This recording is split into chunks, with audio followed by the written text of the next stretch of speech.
It's time to slam you with my half-price book collection. Most of these books are in Washington, D.C.'s Library of Congress. ID numbers and more await future internet entries. Remind me to get help getting the full texts on the internet because, like me, they are neither young nor popular. They're out of print and gathering dust, which I intend to thump off before rereading ASAP. Surviving authors would be deeply offended if that dust remained, only to be stirred aloft by the final cataclysm.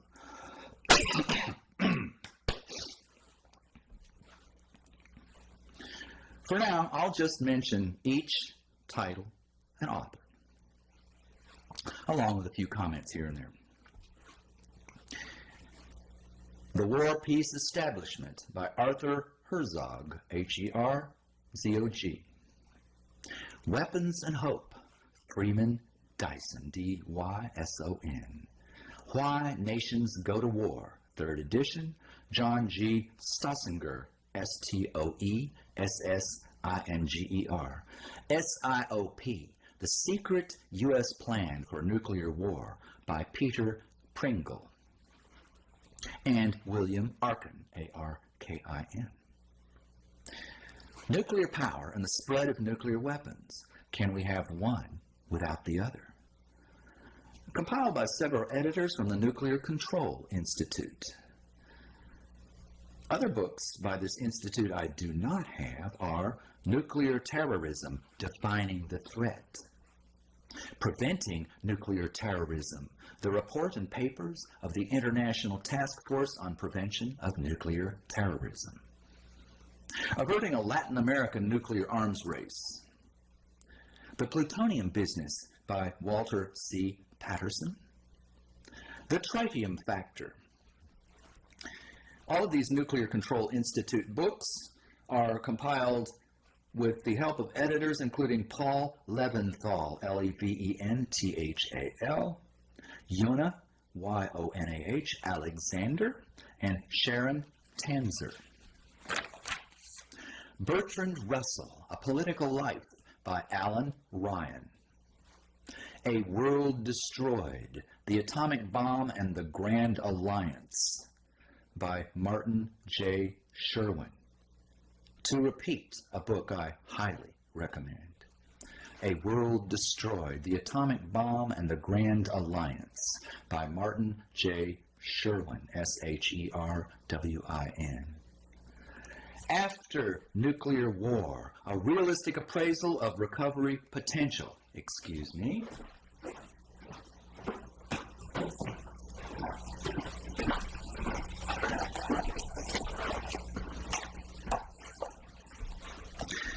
This entire profound, detailed, scholarly assessment, this complete realistic appraisal of our recovery potential after even a limited, medium-sized nuclear war is in fact available at first glance.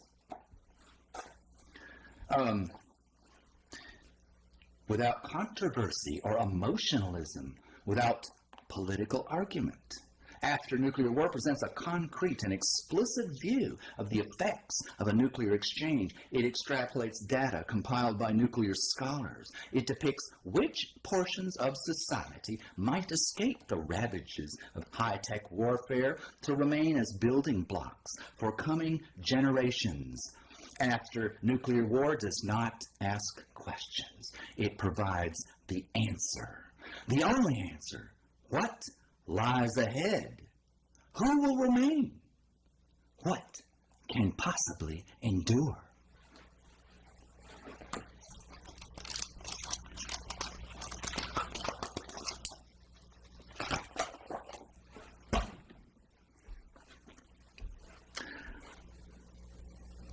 Much as I recommend all these books, none attempts to blueprint any final, workable, legal, political scheme to end the madness, including who must do what and how.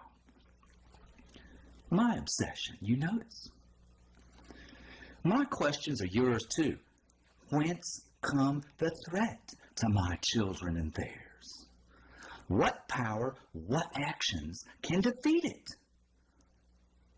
And how can I light a fire under your butt to help?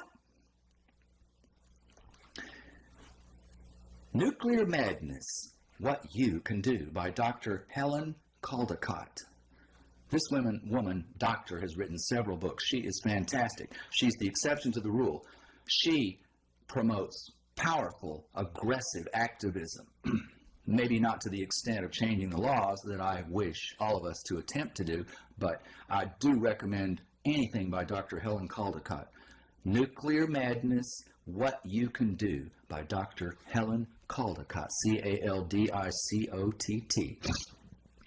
National Defense, James Fallows, F-A-L-L-O-W-S. The Fallacy of Star Wars, Why Space Weapons Cannot Protect Us, by the Union of Concerned Scientists. Rise to Globalism by Stephen E. Ambrose. To repeat, my best books must be repeated for you to go get. Rise to Globalism by Stephen E. Ambrose, A-M-B-R-O-S-E. National Security and the Nuclear Dilemma by Richard Smoke, another powerful author.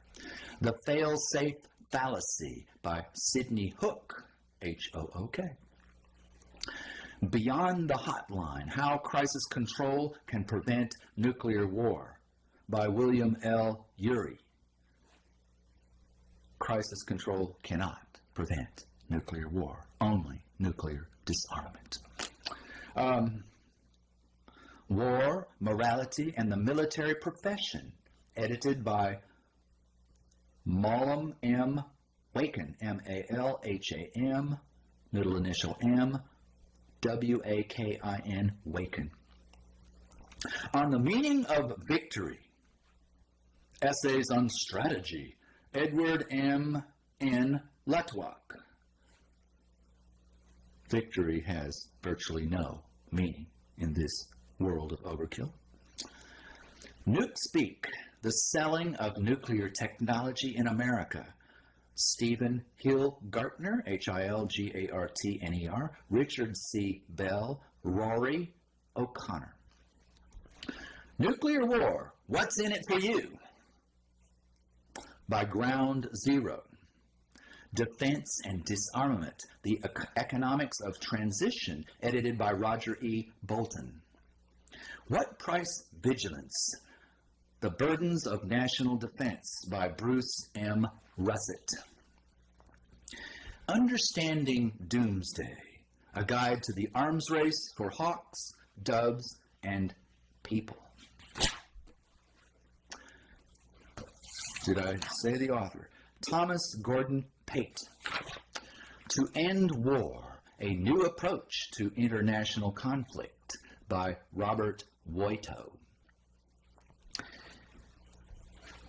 The Economy of Death, A Hard Look at the Defense Budget, the Military-Industrial Complex, and What You Can Do About Them by Richard J. Barnett, B-A-R-N-E-T.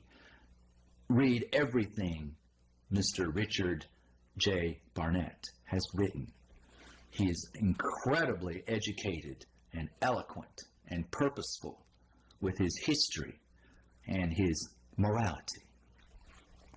Tritium on Ice, The Dangerous New Alliance of Nuclear Weapons and Nuclear Power by Kenneth D. Bergeron. Nuclear weapons and nuclear power have been joined at the hip from 1939. There's no new alliance whatsoever. The Nuclear Delusion, Soviet-American Relations in the Atomic Age by George F. Kennan, one of those diplomats who juggled all these weapons. The Great Nuclear Power Debate by Gail K. Haynes. The Evolution of Nuclear Strategy by Lawrence Freedman, F-R-E-E-D-M-A-N. Nuclear Empire by Robert C. Aldrich. Nuclear Terrorism by Graham Allison. Arms and Strategy, the World Power Structure Today by Lawrence Martin. Nuclear Proliferation Today by Leonard S. Spector. Chernobyl, The End of the Nuclear Dream by the London Observer. The Power Game, How Washington Works by Hendrik Smith. The Weapons Culture by Ralph Lapp, L-A-P-P. The Heavy Dancers, Writings on War, Past, Present, and Future by E.P. Thompson. The Politics of War by Walter Karp. You've probably heard the expression, war is politics by other means. Beyond Survival, New Directions for the Disarmament Movement, edited by Michael Albert and David Dallinger. Breeding Ourselves to Death by Lawrence Lader, L-A-D-E-R. Nuclear Weapons and International Law, edited by Istvan Pogany, I-S-T-V-A-N-P-O-G-A-N-Y. The Fate of the Earth by Jonathan Schell, the one famous and perhaps intellectually, certainly not legally, influential book among my lot. But as with all the others, the author leaves Earth's fate in their hands. You are given no tools to pry them loose. Terrible danger and shameful guilt should spark us all to choose some vague, undescribed, naturally unenforced, better way. Pretty please. Facing the threat of nuclear weapons, with an open letter on the danger of thermonuclear war from Andrei Sakharov by Sidney D. Drell. It's interesting to realize that Albert Einstein, instrumental in the building of the American atom bomb, and Andrei Sakharov, instrumental in Russia's atom bomb, both scientifically and politically, became two of the most prominent scientist intellectuals to spend the rest of their careers fighting in opposition to the horrible instrument of death they helped create. Not just out of guilt, but out of tremendous knowledge of the evil, unnecessary, regrettable power of this horrific device. The Nuclear Crisis Reader, edited by Gwen Prims. Many of my books offer subtle advice to politicians for sound, sagacious management of nuclear weapons. Since we've all agreed to let them pile up and spread, why, really wise, smooth, calm, prudent, and peaceful leaders can brandish them with marvelous power but manageable risk. But every other sentence of their books describes the white-hot chain reaction of the industry's technical and emotional firestorms inexorably driving us to doomsday. The true wisdom of the literature is mostly between the lines, where only a passionate, committed family lover will connect the dots, which plainly spell out, we all ban the bomb, or we all die. Besides, a number of those authors have been deliberately brainwashed by the perps, along with the rest of us, into believing that thousands of unrecallable 8,000-mile-an-hour missiles that will fire by fear, fury, or accident to each envelop 100 square miles of metropolis with a 10 million degree, 500-mile fireball may be managed by political, military, or diplomatic strategery. You think?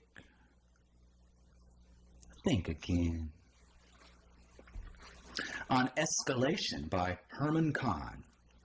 This war machine-paid architect of the nuclear arms race absolutely loves the bomb. He's so bad, he's good. I don't think I have his most famous book, which is called Thinking About the Unthinkable.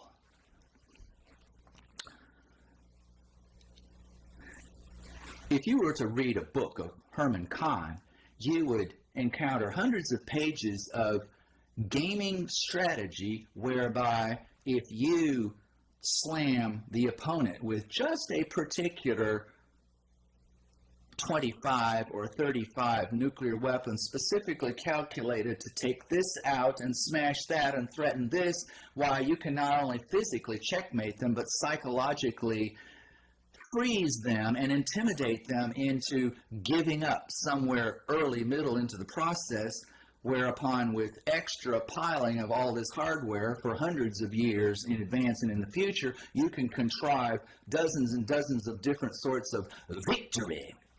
The other bullshit of this, which all of these government strategists buy by the hundreds, is that any independent expert will tell you that the first 4 or 5 bombs are likely to be directed at somebody else's brains to cut off their ability to sensibly either respond or defend themselves. And so before those things ever hit, they have to launch everything they possibly can. In other words, there's no such thing as even the possibility of limited nuclear war. This strategy or these plans are essentially a commercial game to bring in the trillions of dollars and the bribery to continue building this stuff.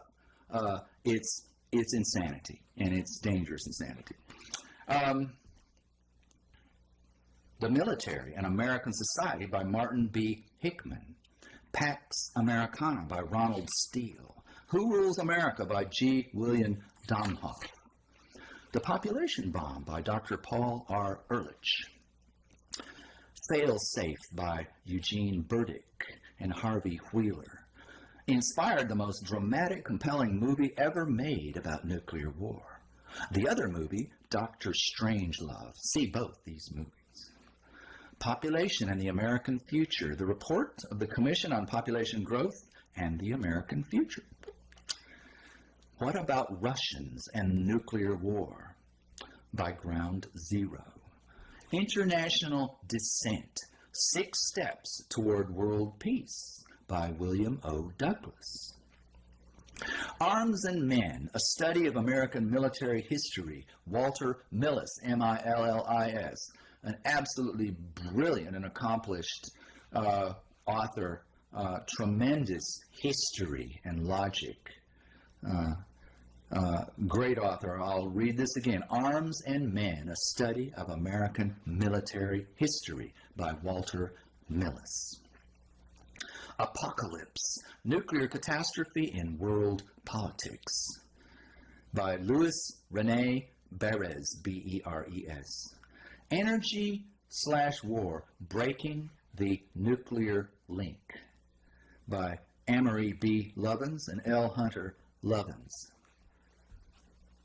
Any other expert will tell you that you do not preserve nuclear power and isolate away and get rid of nuclear weapons. It's impossible.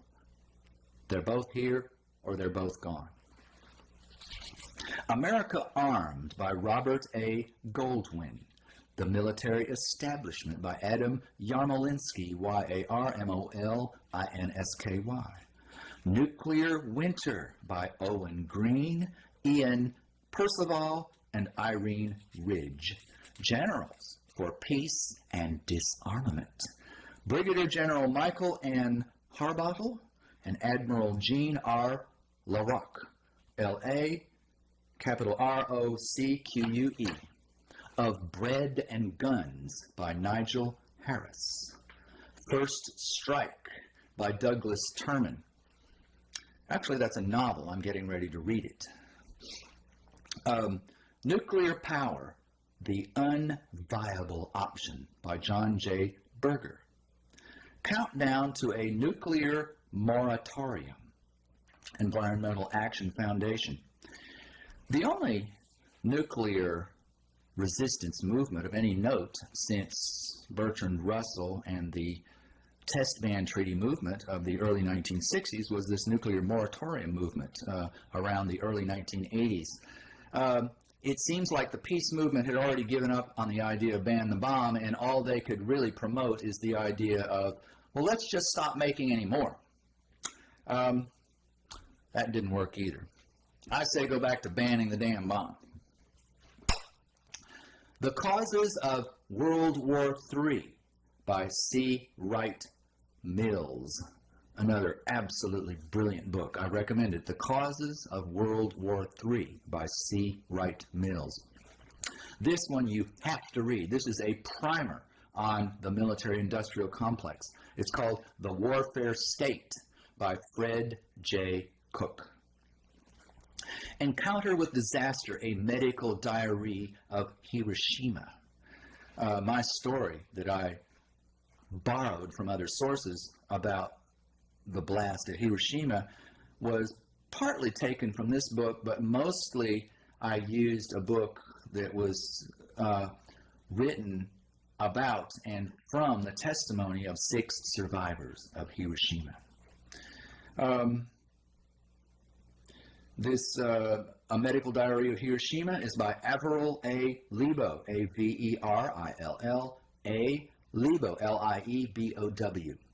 Pentagon Capitalism, The Political Economy of War by Seymour Melman. The Nuclear Barons by Peter Pringle and James Spiegelman. Anything by Peter Pringle, read it. Thinking About the Unthinkable in the 1980s. Herman Kahn, our favorite warmonger. And one of the biggest, baddest advisors of the American government. The Final Epidemic, Physicians and Scientists on Nuclear War, edited by Ruth Adams and Susan Cullen. No High Ground by Fletcher Nebel and Charles W. Bailey II. Fletcher Nebel is a co-author of Failsafe, I believe. And No High Ground is a book about a political struggle prior to Hiroshima between proponents and opponents of the bombing. How to Control the Military by John Kenneth Galbraith. The Roots of War by my favorite author, Richard J. Barnett. Mr. Barnett's books contain potent history and deep thinking. Red Alert by Peter Bryant, a novel in the failsafe mode. Chemical and Bacteriological Weapons and the Effects of Their Possible Use, a UN report. Treaties to ban these weapons have also been massively secretly violated by the superpowers and others. Courts, old and new treaties must all build enforcement power and ongoing verification to address these weapons' potential. Missile Envy by Dr. Helen Caldicott. Each of her books is a brilliant, eloquent, no-nonsense activist's manual. The Nuclear Future by Michael Mandelbaum, M-A-N-D-E-L-B-A-U-M. Defense Sense, The Search for a Rational Military Policy by Congressman Ronald V. Dellums, D-E-L-L-U-M-S. Cult of the Atom, The Secret Papers of the Atomic Energy Commission by Daniel Ford. End of Days by Robert Gleason. This is a novel, more prophecy than fiction, about a nuclear war that leaves survivors.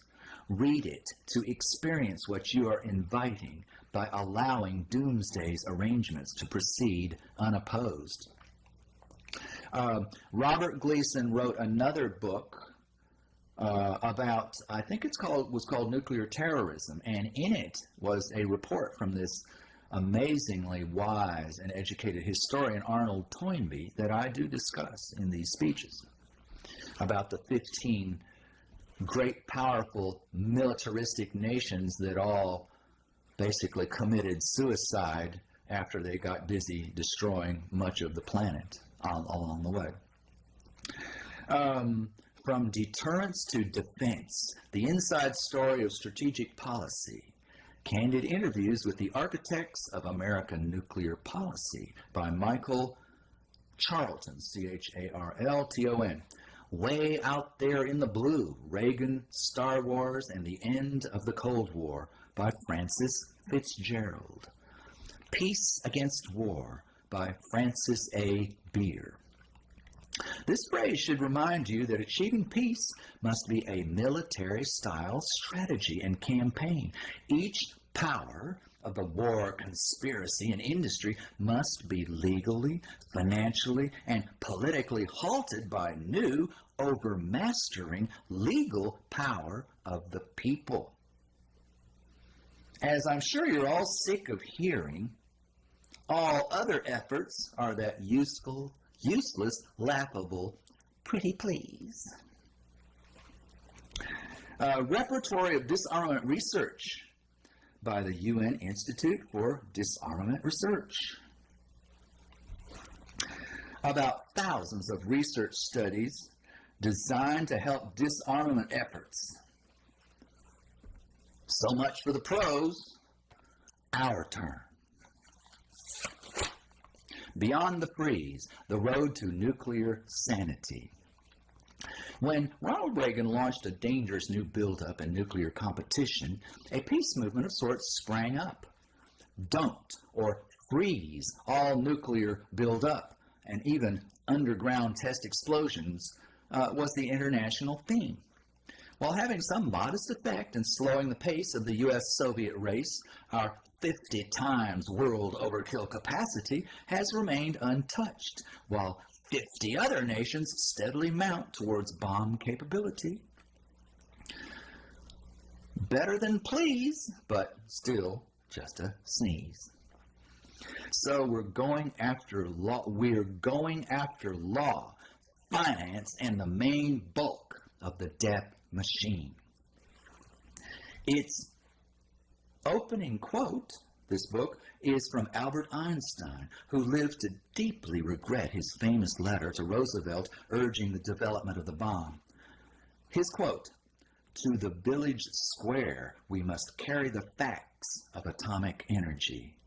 From there must come America's voice." Our little YouTube village square here. Out to the world's voice. Well, finally, over this world medium, we review the facts and raise our voices into courts, elections, laws, and actions to maximally destroy weapons. His story is ignore 'em, juggle 'em, or increase 'em. The Day Before Doomsday by Sidney Lenz, a brilliant book. The Day Before Doomsday by Sidney Lenz, L-E-N-S. Winding Down, The Price of Defense. The Boston Study Group, War and Its Prevention. Amitai Etzioni, Martin Wanglinski are editors. Arms Industry in America by Kenneth S. Davis. The Silent Bomb, A Guide to the Nuclear Energy Controversy, edited by Peter Faulkner. Disarmament and the Economy by R. Faramazian, R. F-A-R-A-M-A-Z-Y-A-N. Beyond the Cold War, A New Approach to the Arms Race and Nuclear Annihilation by E.P. Thompson. I truly recommend the next book because these authors are absolutely brilliant. Indefensible Weapons, The Political and Psychological Case Against Nuclearism by Robert J. Lifton and Richard Falk. The Myths of National Security. Can't seem to find that book or author. The Peril of Secret Government. How our leaders since 1942 manipulated public trust, developing secret government under the umbrella of national security. Residential Housing and Nuclear Attack by Diane Diacon. Gee, can you guess which wins that little competition between residential housing and nuclear attack? Ever seen a picture of a bomb blowing apart a wood house? Looks like matchsticks.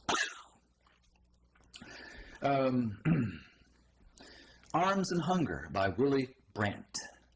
Arming the Heavens, the Hidden Military Agenda for Space by Jack Mano, M-A-N-N-O. Man, the State and War, a Theoretical Analysis, Kenneth N. Waltz. Megawatts plus Megatons, The Future of Nuclear Power and Nuclear Weapons, Richard L. Garwin and George Charpak. George with an S and Charpak, C-H-A-R-P-A-K. The Nation's Security and Arms Control, Arthur T. Hadley. Unacceptable Risk, The Nuclear Power Controversy, by McKinley C. Olson. The Closing Circle, a very famous book on the environment by Barry Commoner. Star Wars in a Nuclear World by Lord Zuckerman. The Abolition by Jonathan Schell. I talk at length about this book, either before or after in my speeches, which perfectly illustrates the pervasive planetary insanity of planning our future with the weapons that end our future. The Warfare State. I mention each of my 2 copies. Read this book, How War Stole Government, by Fred J. Cook. The Curve of Binding Energy by John McPhee. American Strategy for the Nuclear Age. 33 insiders give professional advice on how to crush the Russians with nuclear competition before and after the war they invite. You see, the elite can come out of their shelters in charge of smashed, slaughtered, but victorious America. The Private Manufacture of Armaments by Philip Noel Baker. The Permanent War Economy, American Capitalism in Decline. I discuss in my speeches a historian's report that every great empire destroyed itself with international warring. And don't forget the compelling logic that so did almost every alien planet. The Permanent War Economy by Seymour Melman.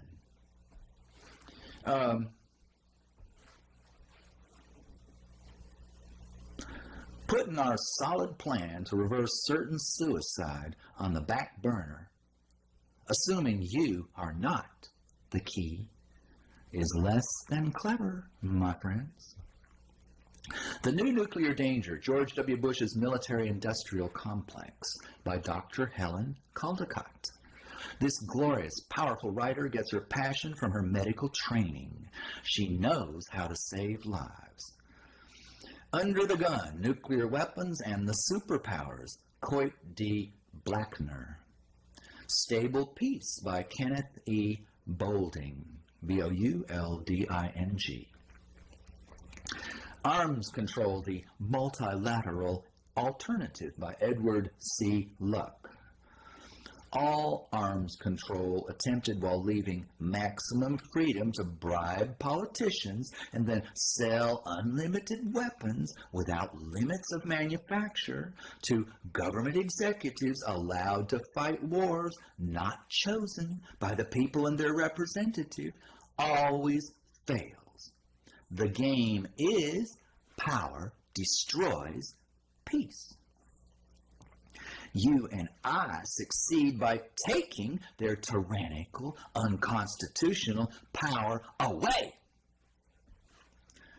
Planning the unthinkable, how new powers will use nuclear, biological, and chemical weapons. Not if we can help it, they won't. Cornell University Press.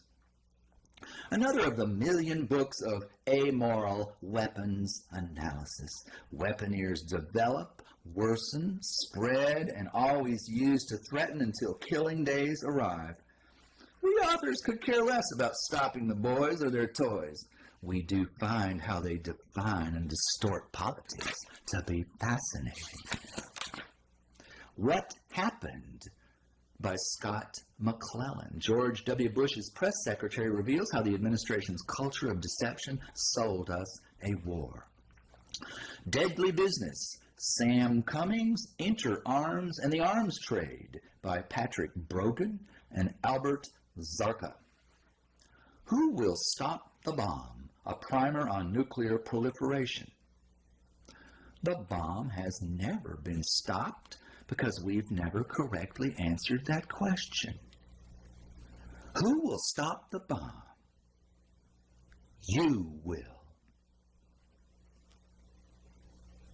Want to pat me on the back for solving my problem with complexity and verbiage? You.